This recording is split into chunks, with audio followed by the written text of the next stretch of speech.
Greetings, traveler! Skyblivion is hiding Skyrim inside Oblivion's monsters. And I don't mean the obvious creatures like mudcrabs, trolls, or atronachs. I mean Cyrodiil, Clanfear, and others with unique new features you should know about. Enjoy watching. Let's start with the goblins. For many of us, they were one of the first creatures we met in Oblivion, and I think their scream is still sitting somewhere in our memory. And at higher levels, things became even more fun, because goblin warlords basically turned into real damage sponges. Then Skyrim came along and goblins disappeared from the base game, not counting later additional content. But instead, Skyrim gave us the Falmer, and every time I saw even a small hint that they were going to be inside a location, I just took a deep breath and exhaled, because I knew what was waiting ahead. A long dungeon full of creatures that love sharing poison and every other wonderful surprise. And now Skyblivion brings goblins back to Cyrodiil. But if you look closely at their new movement style, it feels like these old Oblivion goblins managed to take a short internship with the Falmer before coming back home. And by the way, scamps also seem to have a very similar movement logic.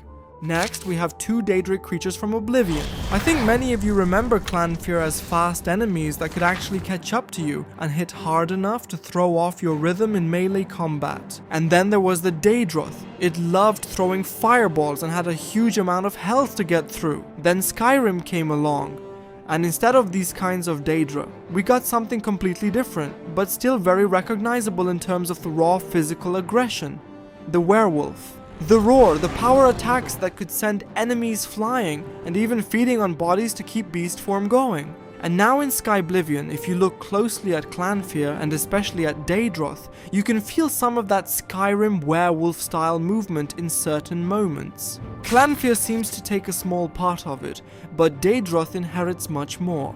That same roar, which right now looks more like an intro after the creature appears. Power attacks that knock enemies away, so apparently now we'll be flying around the map too.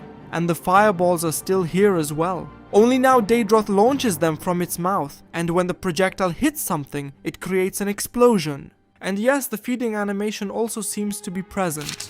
If you enjoy my Elder Scrolls content, please don't pass by like 90% of viewers do. Support me with any of the actions you see on screen. It really helps me as a creator who lives for this work. I also invite you to support the channel through sponsorship and get extra privileges. This will finally allow me to spend much more time on YouTube. Thank you. Now let's move on to ogres. In Oblivion, they were exactly the kind of big enemies you didn't really want to trade hits with directly, because they had a lot of health. They hit hard, and after all that, the loot didn't always feel like fair compensation. Then Skyrim came along and ogres disappeared from the base game. But instead we got giants, which most players remember not because of deep lore, but because of that introductory astronomy course somewhere above the outskirts of Whiterun. And now Skyblivion brings ogres back to Cyrodiil. But if you look closely at their movement logic, one important question appears. Will Cyrodiil get its own space program? Although now I'm genuinely curious how this will actually work in the final version.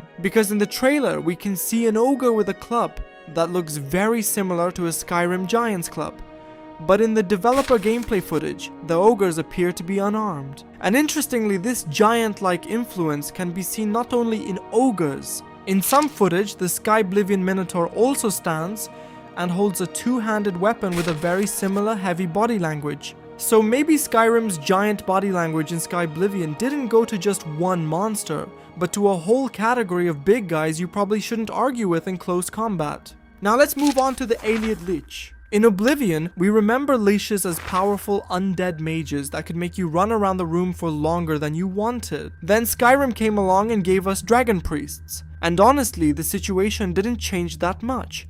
Except now as a reward, we were getting dragon priest masks, which you could later collect into a full set. And now in Skyblivion, we see an Ayleid Lich appearing almost the same way a dragon priest appeared in Skyrim. So at this point, it already feels like Skyblivion isn't just bringing back the Lich from Oblivion, but giving it a very familiar Skyrim-style presentation. But that's not all, because something similar can also be seen with Cyrodiil. If you look closely at some of the footage, their posture and movement sometimes look more like the vampire lord from Skyrim. And what's interesting is that it actually fits pretty well, because in Oblivion, Cyrodiil wasn't just a large Daedra walking around on 2 legs. It was a creature that could pressure you both in close combat and with magic, while also summoning clan fear. And the Vampire Lord in Skyrim also combined a magical form, levitation and ground-based melee combat. So if you take the image of Cyrodiil from Oblivion and combine it with the Vampire Lord style movement from Skyrim, what we see in Skyblivion starts to look surprisingly logical.